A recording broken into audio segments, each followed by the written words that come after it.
친히 자신을 문이라고 하시죠. 그래서 누구든지 나로 말미암아 들어가면 구원을 얻는다 말씀하십니다. 여기서 말하는 문은 많은 문들 중에 하나가 아니라 유일한 문이라고 지난 시간에 확인을 했습니다. 오직 예수님만이 구원의 문이라는 것입니다.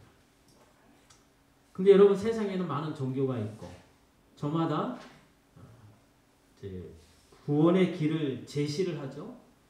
근데 왜 기독교의 예수님만이 유일한 구원의 문이 되실까요? 여러분 스스로 질문해 보셨나요? 우리가 다른 종교에 대해서는 뭐 말할 시간도 없고 오직 우리가 믿는 기독교만을 말씀을 드리겠습니다.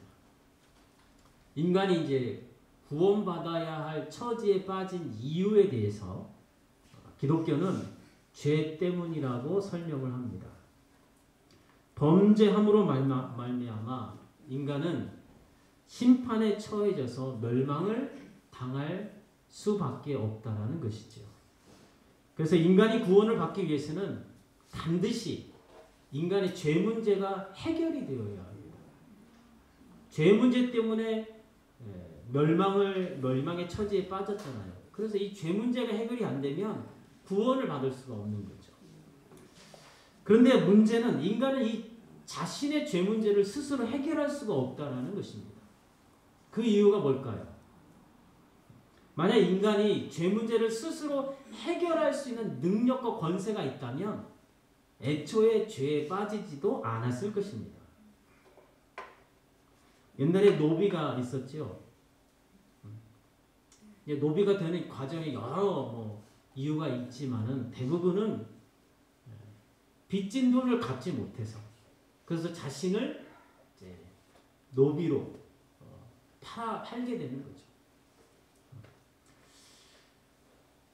성경에는 이 죄를 갚아야 할 부채인 빚으로 비유를 하고 있습니다. 애초에 여러분 돈이 있으면 빚질 일도 없겠지요. 죄를 범하게 되는 것도 인간의 죄와의 싸움에서 능력이 없기 때문에 넘어지고 패했기 때문에 그래서 죄에 넘어지는 거죠. 그래서 죄에 넘어지는 그 순간 인간은 사탄에게 노예로 팔리게 되는 겁니다. 그래서 사탄의 노예가 됐기 때문에 인간은 스스로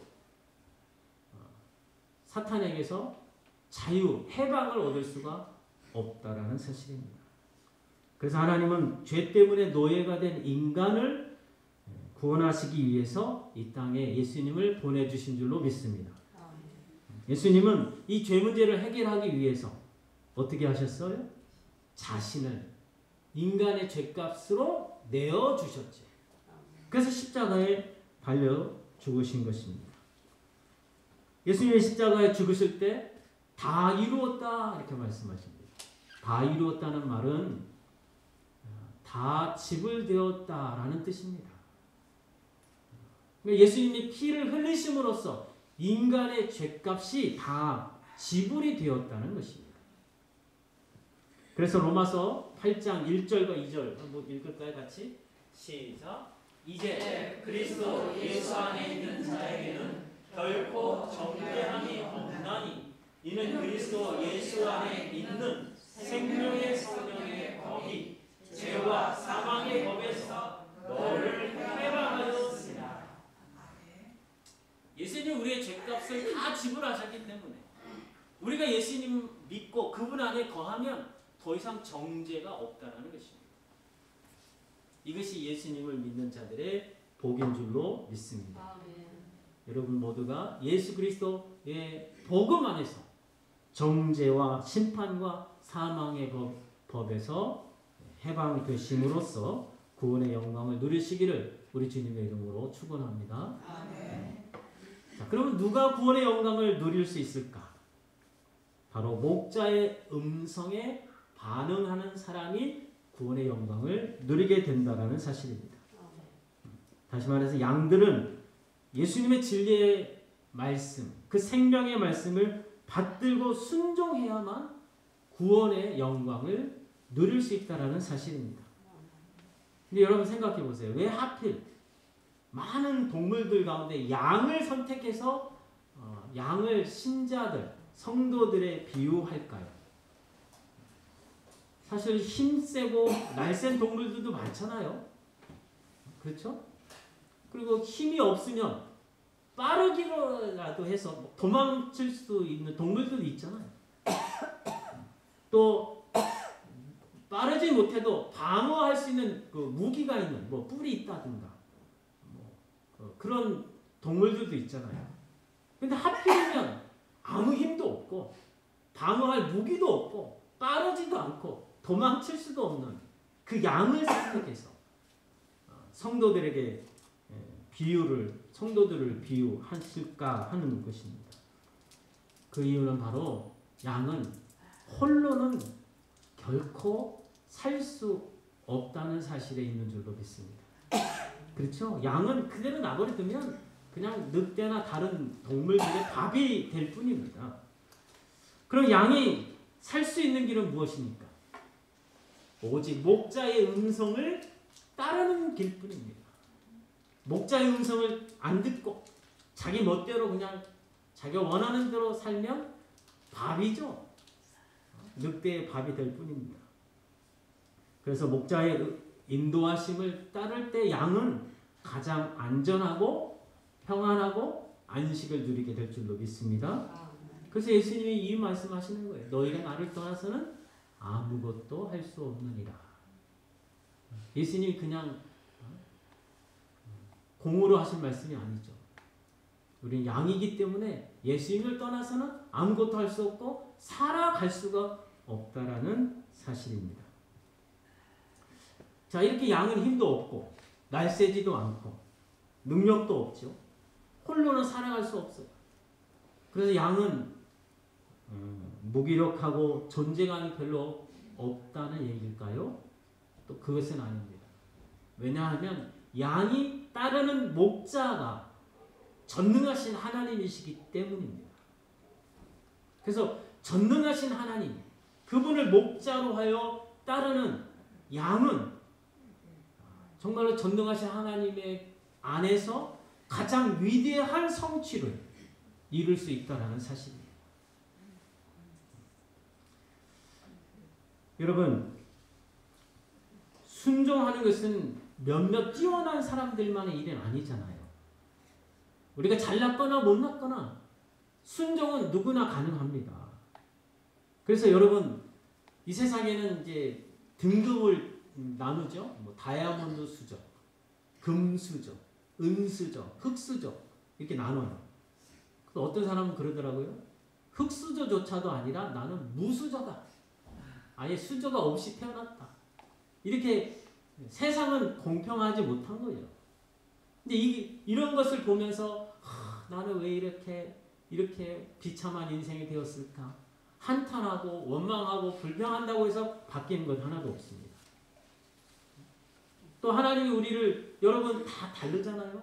어떤 사람은 부유한 집안에서 태어나고 같이 하나님 믿는데 어떤 사람은 찢어지게 가난하고 그런 가정에서 태어나고 어떤 사람은 결혼 잘해서 행복하게 잘 사는데 같이 믿는 사람인데 어떤 사람은 불신자 남편을 만나고 불신자 아내를 만나서 너무 고생을 한단 말이에요.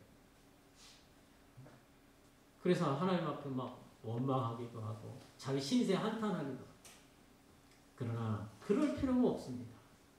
우리가 잘났거나 못났거나 어떤 형편이든지 하나님께 순종하는 순간 하나님의 능력을 경험하고 그분의 복됨을 누리는 줄로 믿습니다. 그래서 여러분 모두가 순종하는 사람이 돼서 하나님의 그 영광에 참여하시기를 우리 주님의 이름으로 축원합니다. 이제 오늘 본문 요한복음 10장 11절과 12절 성경에 있습니다. 같이 읽겠습니다. 시작. 나는 선한 목자라. 선한 목자는 양들을 위하여 목숨을 버리거니와 삭구는 목자가 아니요 양도 제 양이 아니라 이리가 오는 것을 보면 양을 버리고 달아나느니 이리가 양을 물어가고 또 해치느니라. 예수님은 자신을 선한 목자라고 말씀하시죠. 좀 외람된 질문이지만 이렇게 질문해 봤으면 좋겠습니다. 왜 예수님이 선한 목자일까? 굉장히 건방진 질문이죠. 여러분, 무엇을 보고 우리가 선하다고 말할 수 있습니까? 세상에서는 착한 일을 하는 거죠. 어려운 사람 돕고 그렇게 공경에 빠진 사람을 도와주는 것을 착한 일이고 선하다 이렇게 말을 하는 거죠. 다시 말해서 윤리 도덕적인 것을 선하다고 말하는 겁니다. 그러나 성경에서 말하는 선은 결코 그런 의미가 아니죠. 그 예전에도 누누이 말씀을 드렸습니다. 하루는 부자 청년이 예수님께 찾아왔습니다. 예수님, 내가 어떤 선한 일을 해야 영생을 얻을 수 있겠습니까? 어떤 선한 일을 하면 구원을 얻을 수 있느냐? 그것을 질문한 겁니다. 근데 예수님의 대답은 어떠한 일이 선하다, 이 일을 해서 구원을 받으라 이렇게 말씀하신 게 아니죠. 네가 어찌하여 선한 일을 묻느냐? 선한 이는 오직 여호와 한 분뿐이다. 그 선한 일에 대해서 대답하신 게 아니라 선한 분을 소개하신 겁니다. 이 말이 뭐냐면 여러분, 우리가 죄를 짓게 되는 것이 죄인이기 때문에 죄를 짓는 겁니까? 죄를 졌기 때문에 죄인입니까? 잘 생각해 보세요. 그러니까 닭이 먼저냐 알이 먼저냐 이런 질문 같은데 여러분, 우리가 죄를 짓는 것은 죄를 졌기 때문에 죄인이 되는 게 아니라 사실은 죄인이기 때문에 죄를 짓는 겁니다. 여러분, 이스라엘 사람 중에 그 유대인들이 가장 존경하는 사람은 믿음의 조상 아브라함과 또 가장 위대한 성군이라 할 수 있는 다윗이죠. 근데 다윗이 자신에 대해서 뭐라고 고백합니까? 자기는 죄 중에 잉태됐다는 거예요. 어머니 뱃속에 죄 중에 잉태되고 죄악 중에 출생했다는 겁니다. 그러니까 뼛속까지 죄인이라는 거예요, 자기가. 그래서 하나님께 무엇을 간구합니까? 정직한 영을 새롭게 해달라고. 정한 마음을 달라고 기도를 했다는 겁니다. 왜 이런 기도를 합니까? 내가 마음 먹어요. 난 정한 마음, 깨끗한 마음으로 살아야지. 정직하게 살아야지. 한다고 되는 게 아니라는 거예요. 그 훌륭한 다윗도 하나님이 내게 정한 마음을 주셔야만 정직하게 깨끗하게 살 수 있다는 것을 알았다는 거죠. 왜? 뼛속까지 죄인이니까. 예레미야 선지자가 예레미야 17장 9절에서 이렇게 말씀하죠. 만물보다 거짓되고 심히 부패한 것이 사람의 마음이래요. 그래서 이 마음은 뭐예요? 여러분, 마음은 뭘까요? 죄악의 공장입니다. 우리 마음에서는 항상 죄악이 끊임없이 나와요. 그래서 어려서부터 우리가 생각하는 바가 뭐예요? 악할 뿐이라고 성경은 증거하고 있습니다. 여러분, 이것을 여러분 스스로가 인정하지 않는 한 예수 그리스도를 영접할 수가 없어요. 내가 뼛속까지 죄인이라는 깊은 깨달음과 탄식이 없으면 예수님을 구원자로 영접할 수가 없다는 겁니다. 여러분 알아요. 이제 교회를 오래 다니셔서 내가 죄인이고 죄악 중에 출생했다는 거 그걸 인정하고 알아요. 머리로는. 그러나 여러분이 정말 진정으로 뼛속까지 내가 죄인이구나 하는 것을 깊이 탄식하며 하나님 앞에 회개하지 않는 한 여러분 예수님을 만난 게 아닙니다. 머리로는 만났어요. 그러나 실제로는 만난 게 아니에요. 우리가 이것을 인정하고 고백하며 예수 그리스도를 의지하고 매달릴 때 주님의 은혜와 긍휼과 자비를 얻게 될 줄로 믿습니다. 다시 돌아와서 예수님께서 자신을 선한 목자라고 말씀하신 것은 그분이 선한 일을 했기 때문이 아니라는 거예요. 여러분 이것을 좀 잘 들으셔야 합니다. 예수님이 선한 목자가 되시는 이유는 그분의 목숨을 희생했기 때문이 아니라는 겁니다. 목숨을 희생하는 것은 선한 일이라고 말할 수 있겠죠. 그러나 실상은 선하다고 말할 수가 없는 거예요. 목숨을 그렇게 희생했는데 선하지 않다? 그럴 수 있습니다. 얼마든지 목적을 모르면 그럴 수 있다라는 거죠. 예전에 제가 말씀드렸죠. 목적을 알아야 선하고 악하다는 것을 분별할 수 있다고. 그래서 여러분 이게 이제 성경 전자 사전이죠. 근데 이것을 100년 전의 사람이 이걸 보고 어떻게 알겠어요? 이게 성경 전자 사전인지. 몰라요. 네모나게 생겨서 꼭 예쁘게 생기긴 했지만 모르니까 용도를, 목적을 모르니까 이걸 가지고 호두를 깨놓고 그럼 이게 깨지죠 이게. 그러면 이거 보고서 이거 나쁘네 버려버리는 거죠. 목적을 모르니까. 근데 목적을 아는 사람은 이걸 통해서 유익을 얻잖아요.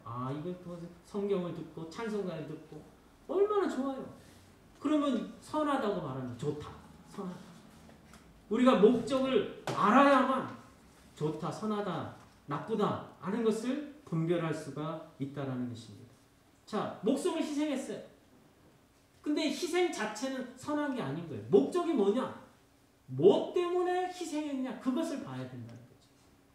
여러분, 독일의 이제 2차 대전이 독일을 이제 일으켰잖아요. 전쟁을 일으켰을 때 히틀러가 그 독일의 수많은 젊은 남녀들을 동원했습니다. 그래서 히틀러를 위해서 독일의 남녀들이 목숨을 희생했어요. 얼마나 많이 목숨을 희생했습니까? 목숨을 희생한 것이 선한 것이라면 말이 안 되죠. 히틀러를 위해서 목숨을 희생했는데 그게 선합니까? 오히려 악한 거죠. 이렇게 목적을 알아야 선하고 악하다는 것을 분별할 수가 있다는 것입니다. 그러면 예수님이 자신의 목숨을 희생한 것이 선한 이유가 무엇이냐 하는 거죠. 그것은 바로 예수님의 희생이 유일하게 선하신 분이신 하나님의 뜻에 순종했기 때문에 선하다고 말할 수 있는 겁니다. 다시 말해서 예수님이 단지 자기 목숨을 희생했기 때문에 선한 게 아니라 하나님의 선하심을 나타냈기 때문에 선하다고 말할 수 있다라는 사실입니다. 이것이 굉장히 중요한 이유는 우리는 선하지 못하잖아요. 뼛속까지 죄인이잖아요. 이 마음에서 나오는 것은 항상 악할 뿐이잖아요.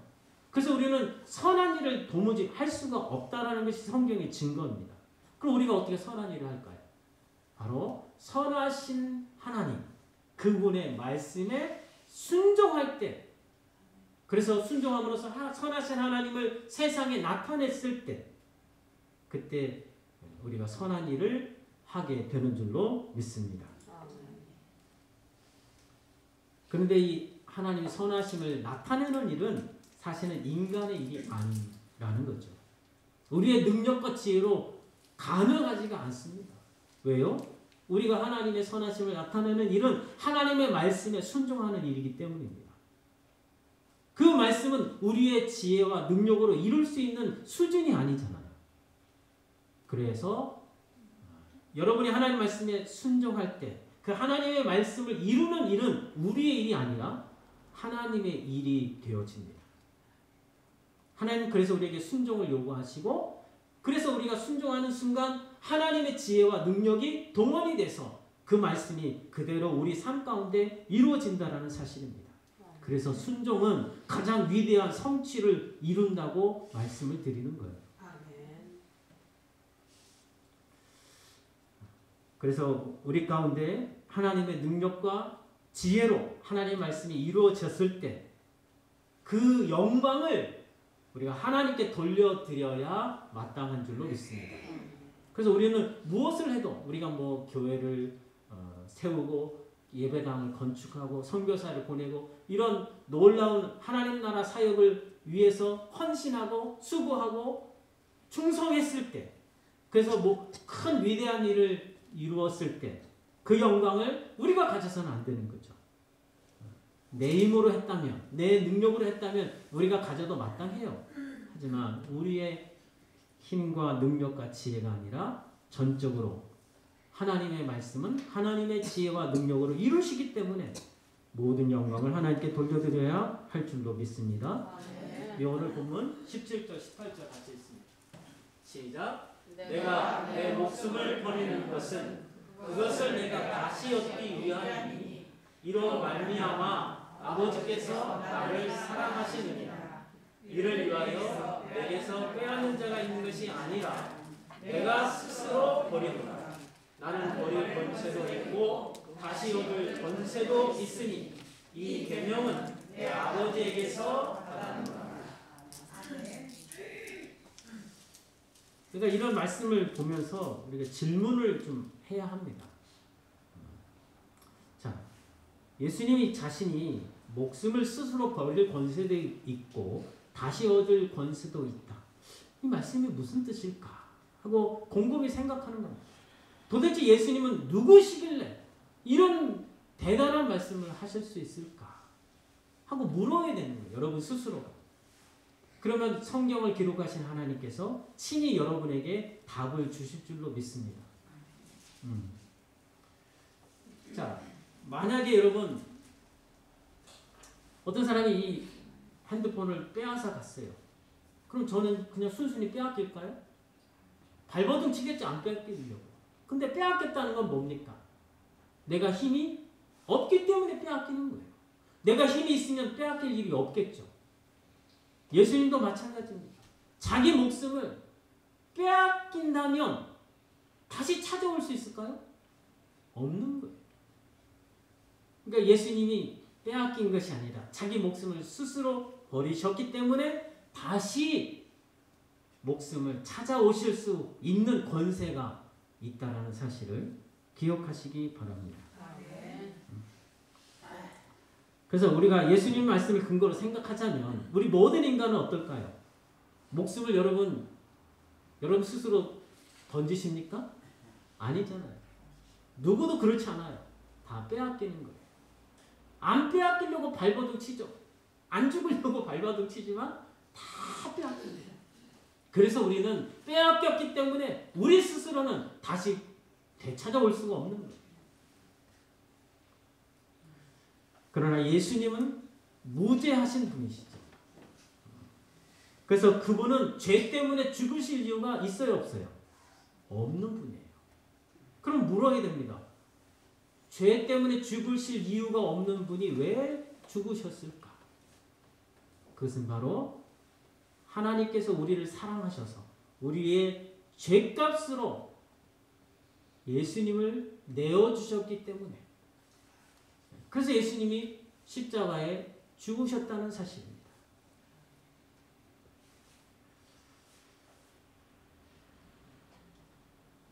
이것이 인간의 죄를 해결하심으로써 인간을 구원하시려는 하나님 아버지의 뜻입니다. 그 뜻에 예수님은 철저히 순종하셨죠. 그래서 하나님의 뜻을 이루셨습니다. 다 이루었다 말씀하시고 돌아가신 거죠. 사랑하는 성도 여러분, 예수님께서 스스로 목숨을 버릴 권세도 있고 다시 얻을 권세도 있는 분이시기에 예수님만이 우리를 죄에서 구원하시는 메시아, 그리스도, 권세자, 구원자가 되시는 줄로 믿으시기를 축원합니다. 아멘. 그래서 예수님을 믿는 게 복인 거예요. 아멘. 얼마나 큰 복인지 모릅니다. 우리는 실감이 별로 안 날 거예요. 예수님 그리스도 안에서 누리는 복이 어떠한지 지금은 세 발의 피 정도만 아닐 뿐이죠. 그래서 천국에 가서 주님 앞에 설 때 우리가 누린 복이 얼마나 놀랍고 대단하고 영광스러운지 까무러치며 아마 하나님 앞에서 늘 감사와 찬송이 넘치게 될 줄로 믿습니다. 아멘. 그래서 성경은 예수님 외에 우리를 구원할 이름을 주신 일이 없다고 말씀하고 계십니다. 여러분 모두가 예수 그리스도 안에서 죄사함의 은총과 구원의 영광을 누리시기를 우리 주님의 이름으로 축원합니다. 이제 우리가 함께 기도하는 시간 같습니다. 오늘 말씀을 받은 것을 기억하면서 우리 모두는 양일 뿐입니다. 양은 홀로 살 수가 없어요. 늑대의 밥이 될 뿐이죠. 오직 목자의 음성을 따를 때에는 안식과 생명의 풍성함을 누릴 수 있는 것입니다. 또 목숨을 버리실 권세도 있는 예수님만이 다시 얻을 권세도 있고, 그래서 예수님만이 구원